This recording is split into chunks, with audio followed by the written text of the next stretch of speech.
Club de Prensa Washington.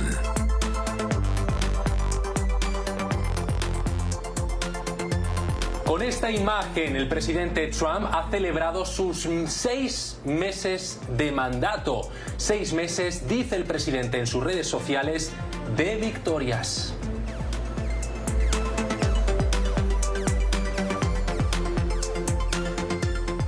Es la noticia del día. Buenas tardes, bienvenido. Les saluda Roberto Macedonio. Arrancamos ya una nueva edición de Club de Prensa Washington, el programa de análisis de la actualidad de Washington y también del resto del mundo. Hoy nos acompañan en el estudio José Luis Sanz, bienvenido. ¿Qué tal, Roberto? Y también está Lourdes Subieta desde Miami. Lourdes, bienvenida al programa. Muchas gracias, un placer estar con ustedes. Es la imagen de apertura, ese mensaje que ha publicado Donald Trump. 6 meses de victorias. Así celebra este primer periodo de su segundo mandato en la Casa Blanca. Os voy a preguntar a cada uno un titular, ya que somos periodistas, un titular, Lourdes, para definir estos 6 meses de Donald Trump. ¿Cuál sería? Bueno, grandes retos y grandes aciertos. Y aciertos, el titular para José Luis. Terremoto global. Terremoto global son los dos titulares que ponen hoy nuestros periodistas en este club de prensa, pero veamos cómo describe Donald Trump, el propio protagonista de esta noticia, sus 6 meses en la Casa Blanca, porque él ha querido lanzar este mensaje en redes. Conseguimos hacer muchas cosas buenas y grandes, entre ellas poner fin a numerosas guerras de países no relacionados con nosotros, más que a través del comercio y en ciertos casos la amistad. 6 meses no es mucho tiempo para revitalizar totalmente un país importante. Hace un año nuestro país estaba muerto. Lourdes, ¿cómo describirías tú los 6 meses de Trump? ¿Qué cosas querría destacar? Dice él que antes de su llegada a la Casa Blanca, de su regreso, mejor dicho, el país estaba muerto, ha dicho. Bueno, no sé si estaba muerto, pero estábamos en una situación bastante delicada, ¿no? Desde el punto de vista migratorio, bueno, la administración Biden-Harris para nada es un secreto.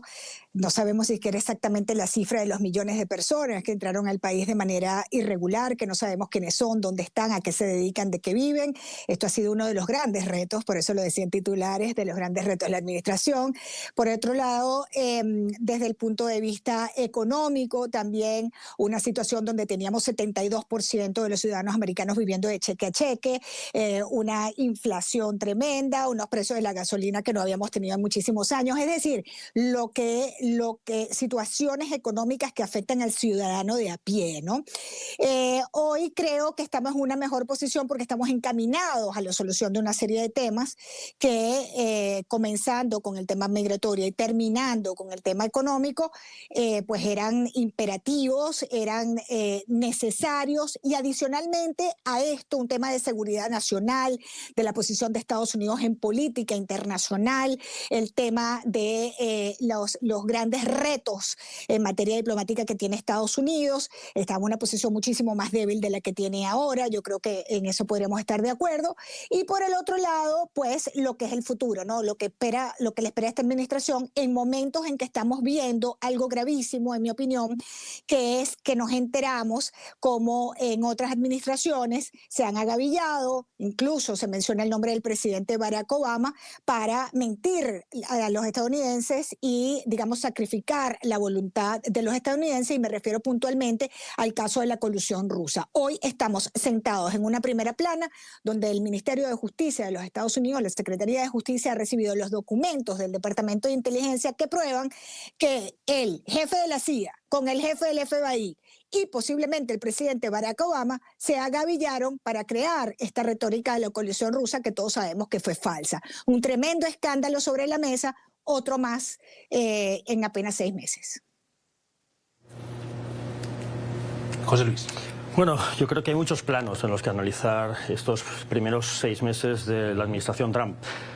Primero, teniendo en cuenta que son solo 6 meses, pero que da la sensación de que el alcance de las medidas supera con mucho ese tiempo, ¿no? La sensación de que el cambio es radical e irreversible en muchos aspectos. Mucho de lo que está reconfigurando la administración Trump si se trata o si alguien tratara de recomponerlo o de reestructurarlo, llevaría bastante tiempo. Yo creo que es real, sobre todo en términos de su ataque a las instituciones, ¿no? Y su proceso de reconfiguración institucional de Estados Unidos, incluso de un intento clarísimo por recalibrar los poderes, ¿no? Y el peso específico de la separación de poderes. Creo que el nivel de concentración de poder que estamos viendo en la presidencia denota que esto va más allá de la coyuntura. Y yo creo que el proyecto político que está impulsando Donald Trump, que encaja con ciertos cambios que estamos viendo a escala global, pues lo que refuerza es la idea del hombre fuerte, la idea de que los proyectos políticos no deben someterse a los márgenes legales tradicionales y, sobre todo, que el consenso, la búsqueda de consensos ya no tiene valor. Parece que el nivel de ataque a la oposición, el nivel de ataque a cualquier crítico, el nivel de ataque sistemático al periodismo independiente en todas sus formas, conecta con una tendencia que no responde solo a lo que sucede en Estados Unidos. Y creo que desde ahí también tenemos que ver que lo que está sucediendo y lo que se está discutiendo ahora mismo en Estados Unidos no es solo una cuestión de cifras migratorias o solo una cuestión de gestión económica.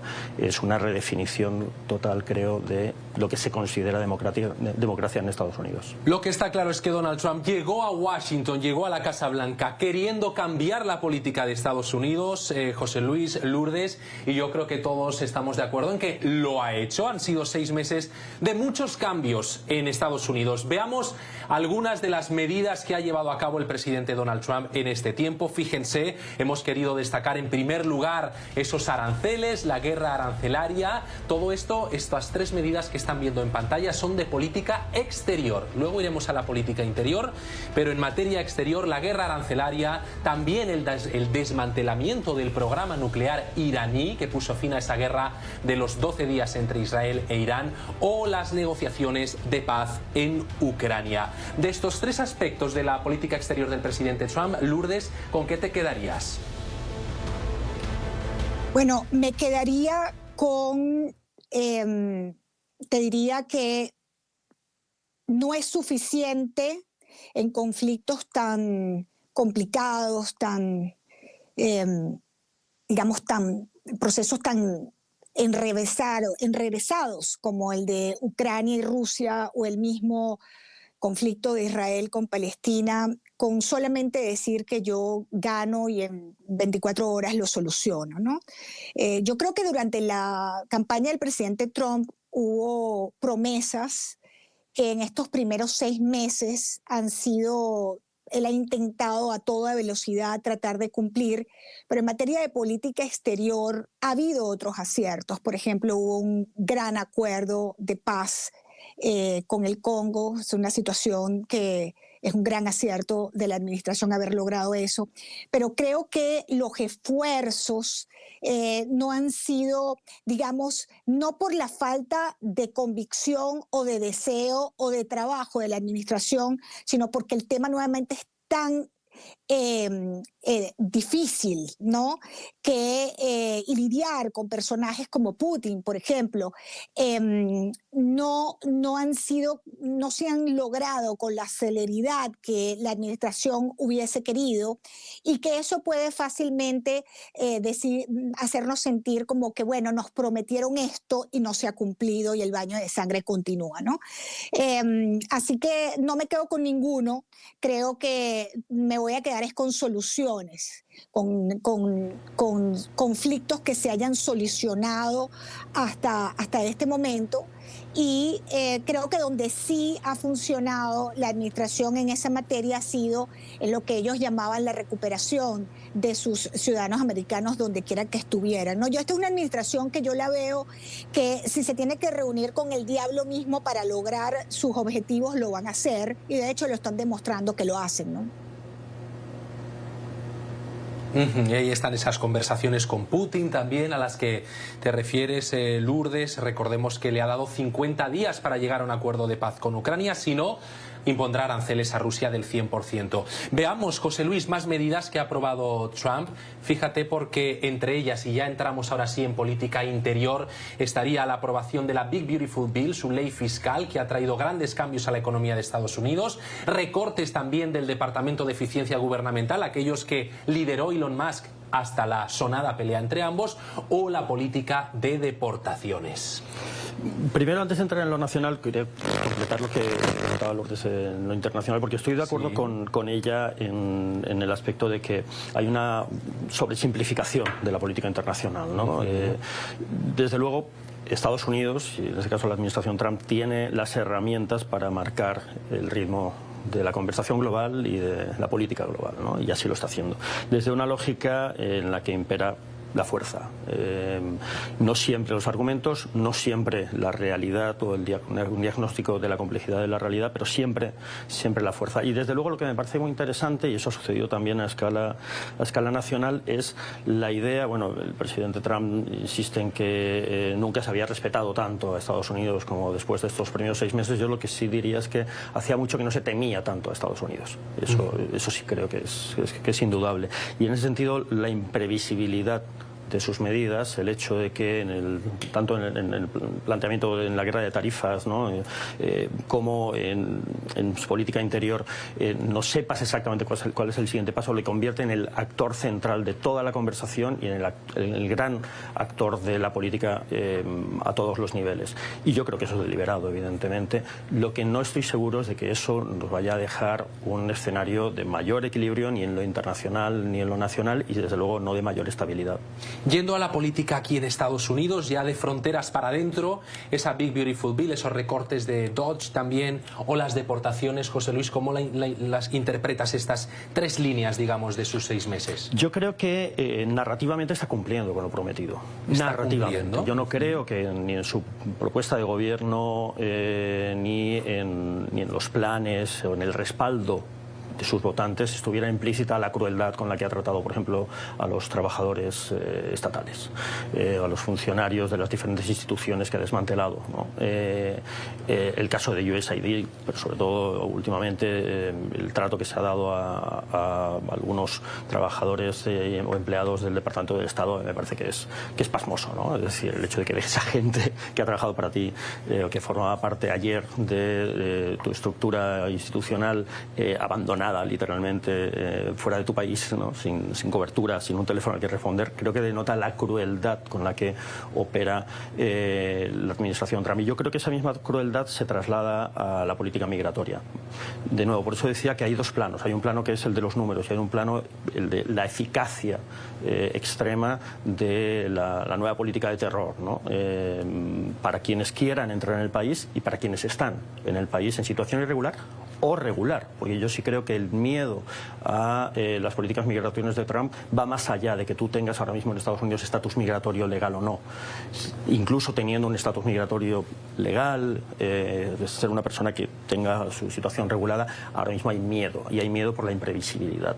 Yo creo que ya digo, la idea de que hay un único poder al que tienes que temer no estaba implícita necesariamente en sus promesas, aunque sí yo creo que estaba evidentemente presente en las alertas de quienes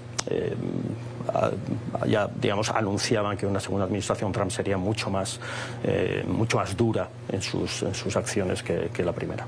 Hablas de la política migratoria, fíjense, porque una encuesta publicada en las últimas horas por CBS, la hemos recopilado para ustedes, apunta por primera vez a que los ciudadanos estadounidenses estarían ya desaprobando las políticas migratorias, en concreto un 56% desaprueba la política migratoria del presidente Trump. Esa encuesta que están viendo en pantalla es una anterior a la de la política migratoria. Esta que están viendo es sobre su gestión global. El 58% la desaprueba. Pero en el caso de la política migratoria es el 56% quienes desaprueban, en este caso, bueno, pues las deportaciones o las redadas masivas. Ahí está. Le pregunto a Lourdes por esta desaprobación de la opinión pública.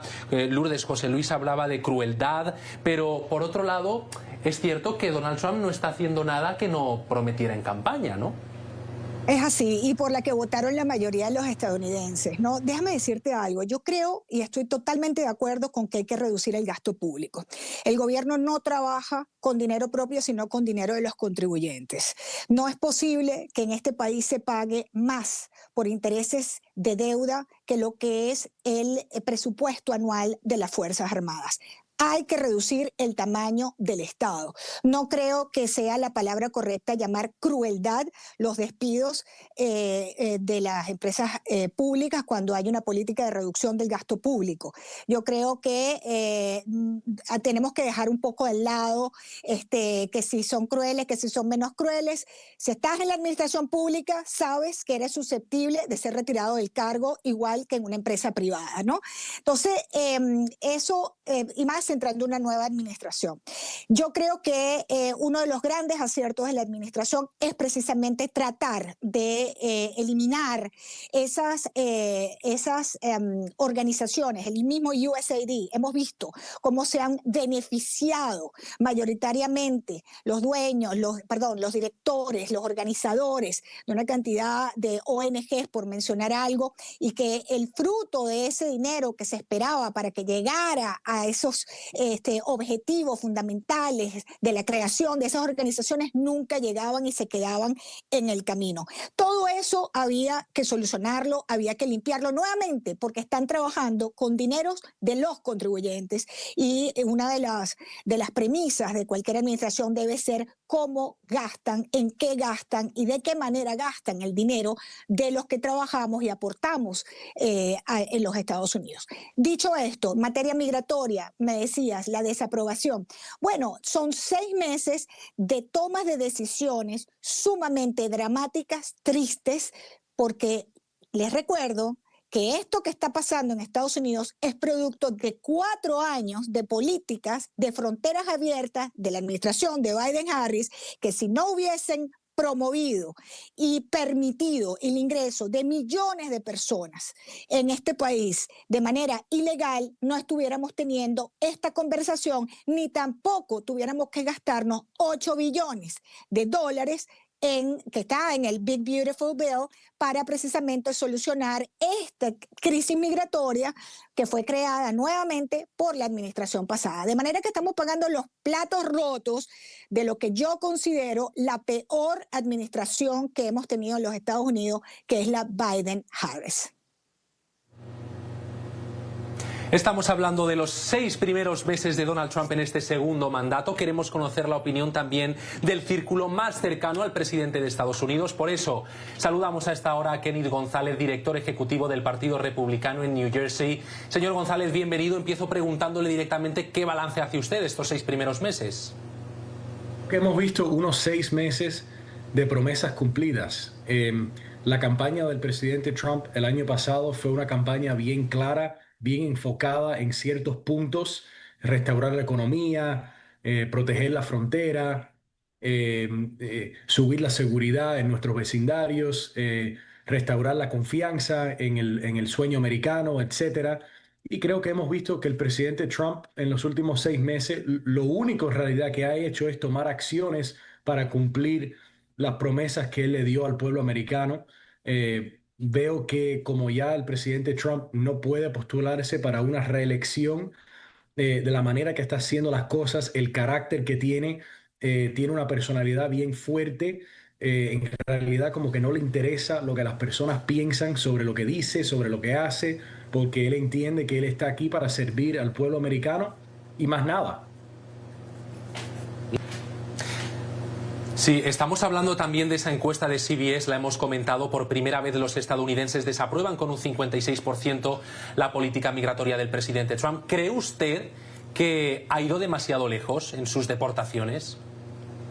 La razón más grande por la cual se está viendo esos números como la de esa encuesta es porque los medios y el Partido Demócrata han empezado a hacerle un cuento al pueblo americano, a tratar de jalar a nuestras emociones y hacernos pensar que las personas que están siendo deportadas son personas inocentes, son personas que nunca han hecho nada, son personas como los abuelos míos, son unos viejitos que no tienen nada, son unos niños, son personas deshabilitadas. etcétera, cuando la realidad es que la mayoría de estas personas que han sido deportadas son exactamente el tipo de personas que el presidente prometió deportar.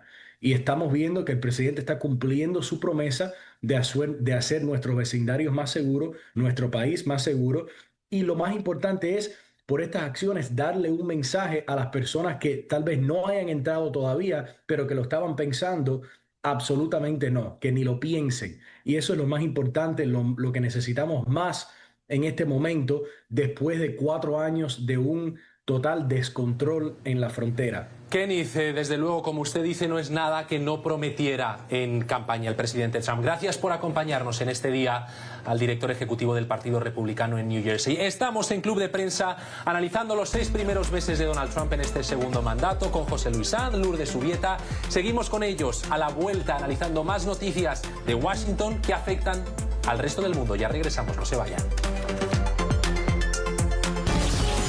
Ya regresamos con Club de Prensa Washington por NTN 24, el canal de las Américas. Bienvenidos de nuevo a Club de Prensa Washington. Arrancamos con una noticia de último minuto. Atención, porque acaba de ocurrir. El fiscal general del régimen venezolano acaba de anunciar hace minutos la apertura de una investigación formal contra el presidente de El Salvador, Nayib Bukele, y contra varios de sus funcionarios. Además, hizo un llamado a la Corte Penal Internacional y al Consejo de Derechos Humanos de la ONU que investiguen al Estado salvadoreño por presuntas torturas, tratos crueles e inhumanos. Escuchen. Hemos decidido abrir una investigación formal a Nayib Armando Bukele, sátrapa que viola la propia Constitución salvadoreña y se llama a sí mismo presidente de El Salvador. Están incursos en estos delitos que estamos investigando y aparecen como los responsables, según la investigación preliminar que tenemos, de todos estos hechos.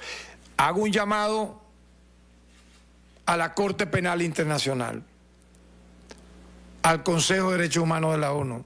Hagan lo mismo, hagan lo propio que estamos haciendo nosotros como Ministerio Público en Venezuela. Lourdes, a mí me resulta paradójico que el fiscal general de Venezuela denuncie a El Salvador por violar los derechos humanos como si en Venezuela no los estuvieran violando, según Amnistía Internacional, la ONU, Human Rights Watch, Foro Penal. ¿No? Mira, esto no es más que otro tema de propaganda del régimen de Venezuela, un régimen violador de los derechos humanos, donde hay más de 1000 presos políticos, donde hay una puerta giratoria, me refiero con los presos políticos, sueltan 10, agarran 5, sueltan 11, agarran 8. Y además me sorprende también esto con Nayib Bukele, porque ellos han hecho lo que Nayib Bukele dijo. Esta liberación de los venezolanos que estaban en la cárcel de máxima seguridad en El Salvador, el CECOT, es algo que le había ofrecido, creo que en el mes de mayo, el presidente Bukele. Yo les devuelvo a su gente y ustedes liberan a los presos políticos. Y eso no es más ni menos que lo que hizo el régimen de Nicolás Maduro. De manera que, bueno, lo que diga el fiscal es como un saludo a la bandera proveniendo de quien viene, ¿no? Y verdaderamente, pues, si hay un país en este momento cuestionado en sus instituciones, desde la presidencia, dado que se robaron las elecciones, con las evidencias, no lo decimos nosotros, ahí están las evidencias de que se robaron las elecciones, va a ser un año ahora, y que el presidente electo es Edmundo González Urrutia, y que precisamente no se ha podido asumir la presidencia a quien la ganó, porque precisamente tienen secuestrado al país, el crimen organizado tiene secuestrado a Venezuela. Pues esta declaración verdaderamente para mí no es más que propaganda para público, para galerías, pues. José Luis, ¿te ha sorprendido? No me sorprende, me parece evidentemente vergonzoso evidentemente por el doble rasero. Yo estoy totalmente de acuerdo con vosotros de la administración venezolana, ¿no? De la dictadura venezolana, que es claramente un estado violador de los derechos humanos de manera sistemática, un país en el que no hay ningún tipo de garantías legales y en el que la represión lleva perpetuándose muchos años. Pero hay un elemento paradójico que va más allá, y es que sería trágico que el hecho de que sea Venezuela quien está acusando en estos momentos de violación de derechos humanos a El Salvador nos desviara del hecho de que efectivamente el gobierno de Nayib Bukele es un gobierno violador de los derechos humanos. Y eso no depende de quién lo diga, eso no depende de que lo diga, en este caso, una dictadura. Eso es un hecho. Y es un hecho documentado por múltiples organizaciones internacionales, es un hecho documentado ampliamente por el periodismo salvadoreño y es un hecho denunciado por aquellos que han logrado salir de las cárceles del gobierno de Bukele. Una de los intereses legítimos por parte de defensores de derechos humanos después de la liberación de los presos venezolanos, presos detenidos y encarcelados sin debido proceso en Estados Unidos y en El Salvador, porque esto también hay que verlo, es decir, estas personas están en un estatus de desaparición forzada, prácticamente, es decir, las listas de los detenidos no se proporcionaron de manera correcta y en su momento. Los cargos contra ellos nunca se probaron. De hecho, lo que hay es documentación que prueba que la mayoría de estas personas no hay ninguna evidencia de que tengan algún vínculo con el Tren de Aragua.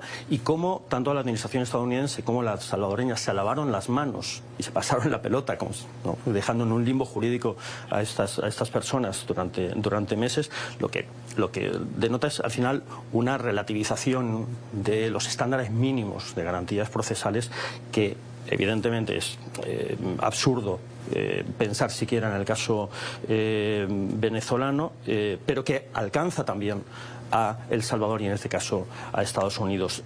Ya digo, uno de los intereses de los defensores de derechos humanos que llevan denunciando torturas en las cárceles de Bukele desde hace años era escuchar por primera vez de manera sistemática el relato de personas que han estado en el SECOT, porque ya ha habido denuncias aisladas, ha habido muertes, ha habido bajo custodia estatal en El Salvador, y estas denuncias, insisto, han sido sistemáticas. Que las haga ahora Venezuela no quiere decir, y que las instrumentalice no quiere decir que no estén sucediendo. Vamos a decir que conoces El Salvador muy bien, has vivido allí. Profundamente. Y has trabajado en El Salvador muchos años. Trabajé más de 20 años en El Salvador. Más de 20 años.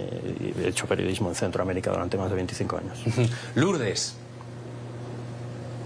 Yo creo que el drama de lo que está sucediendo en Estados Unidos con el tema migratorio es que hay un componente de justos por pecadores que lamentablemente lo hemos observado. Es imposible decir que todos estos millones de personas que ingresaron ilegalmente al país o que se vieron beneficiados con algún tipo de producto, por decirlo de alguna manera, migratoria, sean delincuentes, y en el caso de Venezuela que sean miembros del Tren de Aragua, ¿no?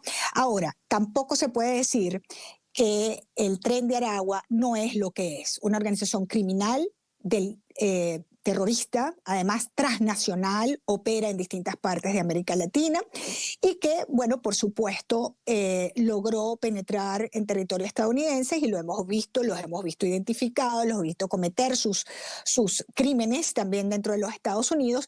Y bueno, nuevamente son tantos millones de personas a los que poder identificar y poderle chequear esos antecedentes criminales que nuevamente pagan justo por pecadores, y yo por supuesto no estoy ni estaré jamás de acuerdo con una actuación así. Ahora, en el caso de los que sí han sido reconocidos con antecedentes criminales, que no son pocos, son muchos, yo sí estoy de acuerdo en su deportación inmediata, y que además estoy de acuerdo, y esto quizás es un poco más polémico, que si el país del cual es origen no lo quieran recibir, sean enviados a terceros países, porque las políticas de esta administración, y en esto sí respaldo a la administración del Trump, es que la seguridad nacional debe ser prioritaria, la custodia y la seguridad de los Estados Unidos y de los estadounidenses. Entonces, en virtud de eso, la administración está haciendo nuevamente lo que dijo que iba a hacer.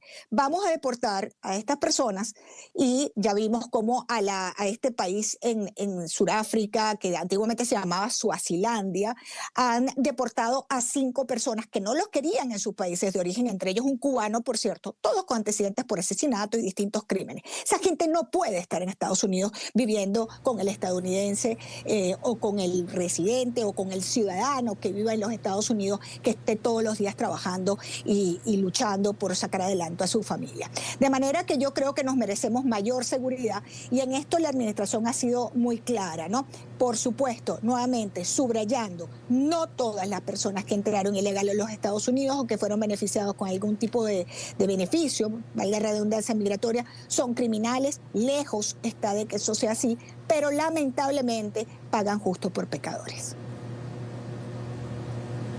Todo esto se produce justo después de ese canje que se llevó a cabo el viernes, importantísimo, de prisioneros estadounidenses y de presos que estaban en las cárceles de Venezuela, y la liberación de estos presos a cambio de la repatriación de venezolanos que estaban en el CECOT. En concreto, fíjense, los datos son muy importantes, porque Venezuela liberó a 80 prisioneros, de los que 10 eran estadounidenses, y por otro lado, el CECOT, El Salvador, liberó a 250 venezolanos. Hay una desproporcionalidad muy grande entre el número de presos que liberó Venezuela respecto a los que liberó El Salvador. Sin embargo, en la propuesta que hizo el 20 de abril Nayib Bukele, a la que te referías, Lourdes, vamos a verla exactamente, porque él hablaba de llegar a ese acuerdo en términos iguales. Él pedía el mismo número de liberados por parte de ambas naciones.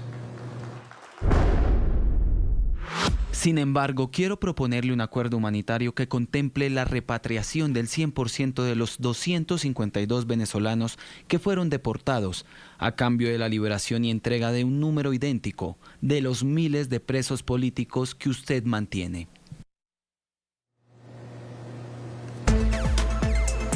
Pero no se ha liberado al mismo número de venezolanos y de, en este caso, estadounidenses. Es que no podemos reducir a las personas a monedas de cambio. Es decir, todos los presos políticos venezolanos deberían ser liberados. Y la cifra llega a los 1000. Pero es que todos los detenidos ilegalmente y sin causa judicial en El Salvador también deberían ser liberados, venezolanos o no. Insisto, los salvadoreños que están recluidos en el CECOT, la mayoría de los 80.000 que fueron capturados bajo el régimen de excepción en El Salvador, no han enfrentado todavía un juicio y llevan más de 3 años en una cárcel, en algunos casos sin que sus familiares sepan todavía su estado de salud y sin que hayan tenido comunicación ni con sus abogados por años. Es decir, el nivel de violación de derechos humanos y el estatus de preso político que se está otorgando también a gente en El Salvador hace que haya que liberarlos a todos. Lourdes, tu conclusión en 20 segundos que me quedan. Bueno, yo creo que en estos 6 meses la administración del presidente Trump ha cumplido en algo muy puntual y que tiene que ver con esto, y es que va a rescatar a sus ciudadanos americanos, estén donde estén y al costo que sea. Aplaudo esa llegada de esos 10 ciudadanos americanos y residentes que estaban detenidos arbitrariamente en Venezuela. Si hay un país donde no hay proceso, donde no hay debido proceso, es precisamente en Venezuela. Y bueno, y por supuesto también aplaudo la liberación de esos venezolanos que estaban en el CECOT porque fueron devueltos a Venezuela. Repito, los que tengan antecedentes o no tengan antecedentes que estaban allí, hay un par de casos que conozco de que eran personas que no tenían antecedentes criminales, pues me alegro mucho también de que hayan sido devueltos a Venezuela y hayan salido de esa cárcel. Sin embargo, volviendo al tema de Estados Unidos, la promesa de velar por los intereses de los estadounidenses, estén donde estén, la administración los está cumpliendo. Esto es Club de Prensa, estamos con José Luis Sanz y Lourdes Ubieta y ya regresamos, no se vayan. Ya regresamos con Club de Prensa Washington por NTN 24, el canal de las Américas.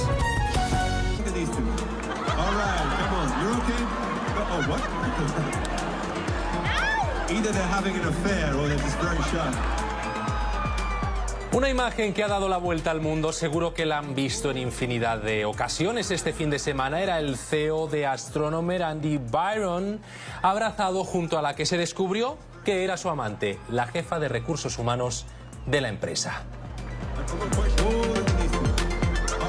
Pues este es el tema que vamos a abordar en este bloque de Club de Prensa. Desde luego que hay quien se lo toma a risa, quien no, pero muchas preguntas encima de la mesa acerca de la privacidad, la no privacidad. El CEO parece que ya ha dimitido de su puesto. En fin, José Luis, lo que dice todo el mundo es que si ellos hubieran actuado con un poco más de naturalidad, nadie se habría dado cuenta.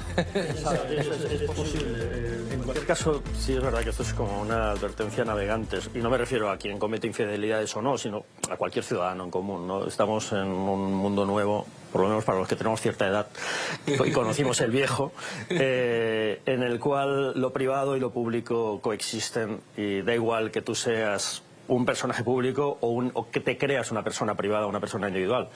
Una circunstancia al azar puede convertirte en un personaje global, y esto, que evidentemente tiene enorme trascendencia personal, puede que les persiga toda su vida, quién sabe. Claro. Lourdes, no sé si alguna vez ha salido en una Kiss Cam, pero esto desde luego nadie se lo esperaba. Nadie se lo esperaba, no, nunca he salido, pero sí entiendo que desde el momento que asistes a un evento como este eres susceptible de salir en el Kiss Cam, ¿no? Yo creo que ya no hay nada oculto entre cielo y tierra en estos tiempos, ¿no? Con la tecnología, y que, bueno, las personas que pretenden esconderse, pues no creo que en un concierto de Coldplay sea un buen lugar, ¿no? Y lo de actuar con naturalidad es cierto, si hubiese actuado de una manera más normal, quizás nadie se hubiese dado cuenta, pero precisamente, ¿no? Cuando tú estás escondiéndote, que actúas y cometes esos errores. Así que yo creo que tenemos que entender, como dice nuestro compañero en la mesa de trabajo, que estamos en otros tiempos, ¿no? Y que hay una línea muy delgada entre lo público y lo privado. Y entender que cualquiera tiene un teléfono en la mano y que cualquier situación de esta puede pasar. Así que si quieres mantener algo privado, es sumamente difícil en estos tiempos, ¿no? Claro que sí. José Luis Sanz, Lourdes Subieta, gracias a los dos por acompañarnos en este Club de Prensa, y cuidado con quién vais a los conciertos. Ojo, gracias a los dos. Nos vamos. Hasta aquí el programa. La información sigue en NTN24. Hemos recopilado algunos de los memes de esta Kiss Cam. Les dejamos con ellos para que se rían. También hay que divertirse en la vida. Un abrazo, hasta mañana.